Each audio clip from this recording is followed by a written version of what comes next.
I want to ask you this last question about the continued resistance. So, I don't have the name of the Israeli commander, but there was some type of commander. I don't think they were a general, but some type of Israeli commander in the IDF talking about how the resistance was difficult to locate in Gaza currently because they're operating in a decentralized and autonomous fashion. The way I understand it is that you essentially have pockets, a handful of guys, one with a camera, one with their weapon, and they're sleeper cells, essentially, hiding out in the rubble, in the tunnels, in the homes, and they just wait for an opportunity, and then they act autonomously. Is that the correct way to think about it? Yeah.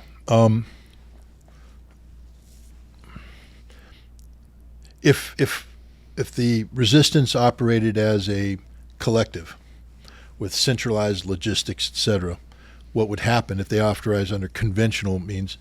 You'd have a commander in Gaza have to communicate back, hey, we're running low on ammo. You need to move ammo up here. And so what you have is communications that the Israelis can intercept. And then you have the movement of material and personnel that the Israelis can detect and interdict. And so you create more opportunities for the Israelis to destroy you. However, if you overlay your defense and you make everybody a cell, self-sufficient cell, knowing that if that cell gets cut off, there's nothing you can do for them. They're dead. That you can't help. If they run out of ammo, they're dead. These are disposable cells. That's a hard way to go about life, but that's it. But what happens is they're out there and there's no communication. The Israelis can't hear anything. There's nobody talking to anybody. There's no movement of material. It's all there. And so the Israelis have to go in and find each different node. And in doing so, they expose themselves. And then they get hit. And yes, they may take out that cell. But there's the next one right over here. And they pop up and they get them. There's another one over here that pops up and gets them. And that's the resistance right now.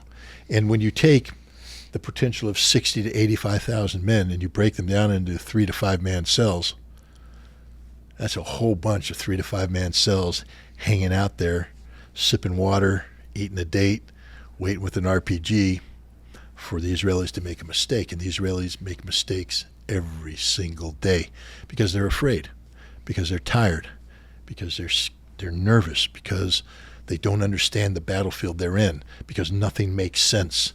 What looks like a secure facility isn't a secure facility. Wherever they go, they become exposed to potential attack, and it wears on their nerves. And the resistance is just hitting them every day, wearing them down.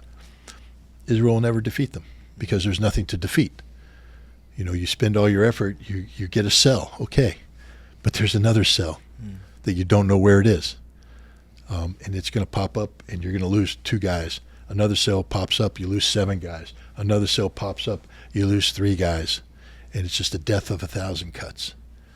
And I think that's the situation that we face right now in Gaza. This video is sponsored by you. That's because we don't have any sponsors. All we have are supporters like yourself. So please consider making a contribution to our channel. You can give to us via the Buy Me a Coffee link in the description of this video. That way, we can continue to fly guests like Scott Ritter to our studio for an insightful podcast from which we can all benefit, like the one you're watching right now. So please consider making a contribution. Thank you for your support. Trust nothing. No laws.